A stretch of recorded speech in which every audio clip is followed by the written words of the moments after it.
కండరాల బలహీనతను తగ్గించే పత్యాహారం తయారీకి కావలసిన పదార్థాలు: కందిపప్పు, పెసరపప్పు, మినప్పప్పు, శనగపప్పు, మసూర పప్పు, టమోటాలు, ఆవాలు, ఇంగువ, కరివేపాకు, జీలకర్ర, ధనియాలు, కొత్తిమీర.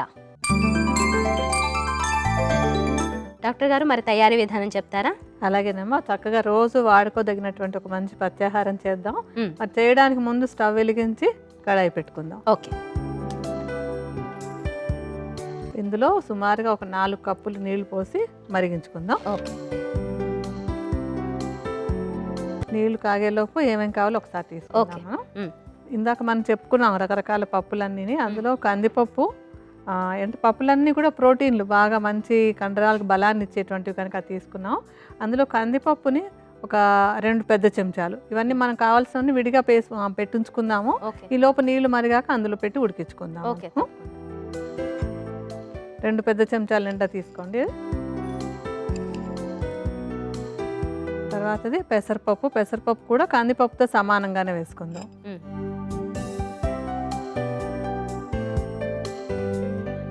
శనగపప్పు మాత్రం కొంచెం తక్కువ అనమాట. మనం ఇందాక కందిపప్పు పెసరపప్పు ఎంత తీసుకున్నాం అందులో సగం అంటే 1 చెంచాడు తీసుకుందాం. ఇది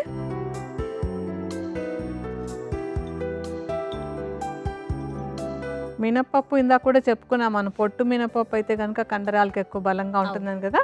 ఈ మినపప్పుని 1 పెద్ద చెంచాడు తీసుకుందాం. ఇది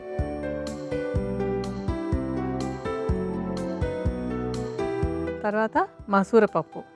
మసూర పప్పు కూడా మినపప్పు అవి ఎలా తీసుకున్నామో అలాగా 1 పెద్ద చెంచాడు.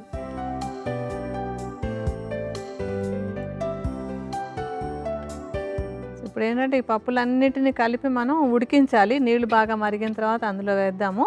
సుమారుగా ఏంటంటే ఒక కప్పుడు పప్పులు తీసుకుంటే కనుక ఒక 4 కప్పులు మనం నీళ్లు పోసి ఉడికించుకోవాలి. నీళ్లు మరిగాక ఈ పప్పులన్నీ అందులో వేసి చక్కగా మెత్తగా ఉడికించుదాం.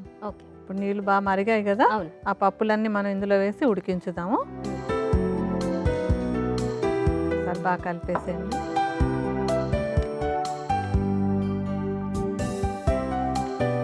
మూత పెట్టేసి సన్నటి మంట మీద కొంచెం మెత్తగా అయ్యే వరకు ఉడికించుకుందాం. ఓకే.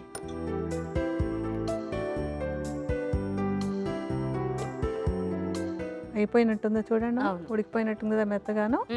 ఇంకా బేబీ కొంచెం ఒక 2 నిమిషాలు అలా ఉంచుకోవచ్చు.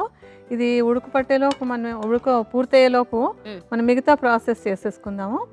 దీన్ని ఒక పక్క దాని మీద పెట్టుకుని పక్క స్టవ్ మీద మనం ఆ స్టవ్ మీద మళ్ళీ ఇప్పుడు ఒకసారి ఒక బాండి పెడదాం. స్టవ్ వెలిగించి మళ్ళీ ఇంకో బాండి పెట్టండి. ఇది ఇంకొంచెం మెత్తబడుతూ ఉంటుంది. ఈ లోపు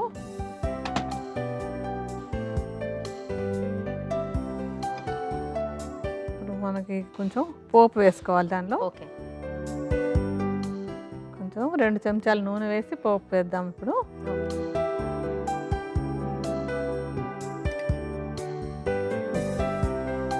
అంటే మామూలుగా మనం పోపు వేసుకున్నట్టు కొద్దిగా అన్నీ, మరి ఎక్కువ అక్కర్లేదు.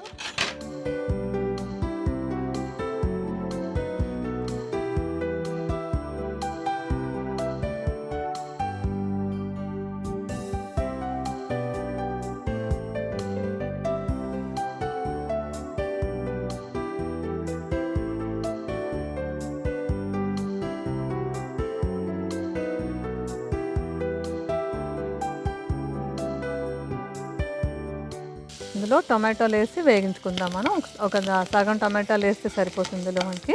ఓకే. వేసేయండి. పోపు అయిపోయింది కదా, కలిపేసేయండి ఒకసారి. దానికి మూత పెట్టి ఉంచేద్దాం. అది మగ్గుతూ ఉంటుంది. ఇది బాగా మెత్తపడిందా ఒకసారి చూద్దాం మనం. ఓకే. చాలా చక్కగా మెత్తగా ఉడికింది. ఇది స్టవ్ ఆపేసి రెడీగా ఉంచుకుందాం దీన్ని మనం. ఓకే. చూడండి అమ్మా, టమాటో ఉడికిపోయినట్టుంది, మెత్తగా అయిపోయింది కదా. ఇప్పుడు మనం ఉడికించిన ఈ పప్పులన్నీ ఈ మిశ్రమం మొత్తాన్ని అందులో కలిపేద్దాం. ఓకే.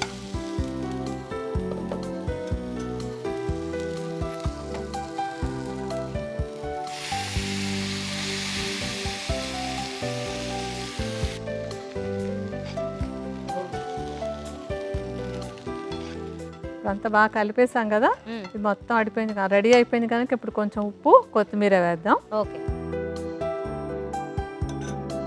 రుచికి సరిపోయేలాగా కొద్దిగా ఉప్పు,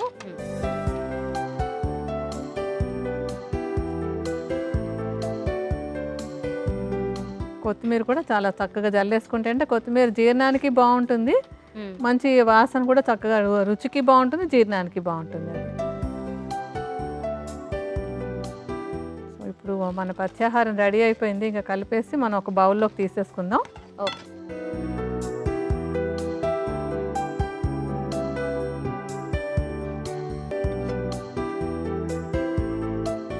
డాక్టర్ గారు, ఈ పత్యాహారం చాలా ఘుమఘుమలాడుతూ తయారైపోయింది. మరి దీన్ని ఏ విధంగా తీసుకోవాలి? అది ఇదేంటంటే ఆహారంలో ఒక భాగంగా ఒక ఐటెం లాగా అనమాట. ప్రతిరోజు ఆహారంలో ఒక ఐటెం లాగా ఏదో ఒక పూట, ముఖ్యంగా ఏంటంటే ఉదయం పూట ఎప్పుడు కూడా ఎక్కువ పప్పులు ఉన్నాయి కనుక ఉదయం తీసుకుంటే మంచిది. ఒక ఐటెం లాగా రోజు తీసుకుంటున్నట్టయితే కనుక కండరాల బలహీనత తగ్గడానికి ఇది చాలా బాగా ఉపయోగపడుతుంది. అయితే బలహీనత ఉన్నవాళ్ళనే కాదు, కండరాలు బలంగా ఉండాలని కోరుకునే ఎవరైనా సరే ఆహారంలో ఒక ఐటెం లాగా దీన్ని తీసుకుంటున్నట్టయితే చాలా చక్కటి ఫలితాలు వస్తాయి.